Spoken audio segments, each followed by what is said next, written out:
cantar um hino pra vocês, tá bom? Da Damari.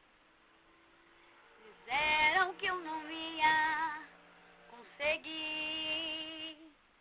Disseram que os meus sonhos acabaram ali.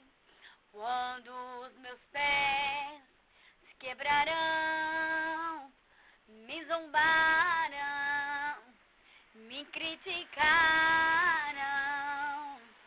me mandaram para a terra de Lodebar, a terra que te chamava esquecimento.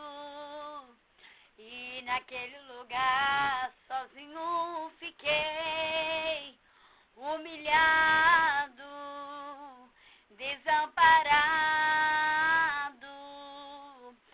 mas o coração havia uma esperança. O rei prometeu, não te esqueceu de mim. Eu sei que esse dia vai chegar, a carruagem do rei, na cidade vou eu entrar pra me buscar.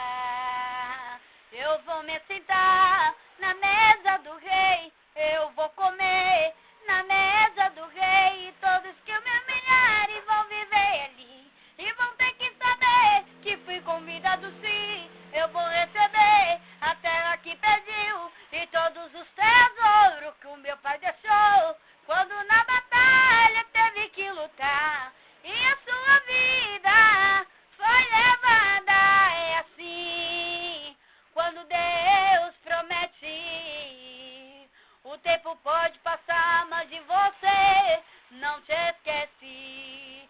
Eu vou me sentar na mesa do rei, eu vou comer na mesa do rei, e todos que me humilharem vão viver ali, e vão ter que saber que fui convidado sim. Eu vou receber a terra que pediu e todos os tesouros que o meu pai deixou, quando na batalha teve que lutar e a sua vida foi levada.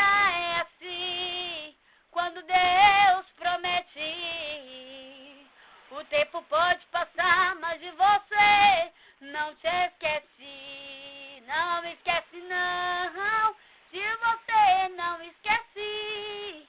Não me esquece não, de você não esquece. Amém. Como que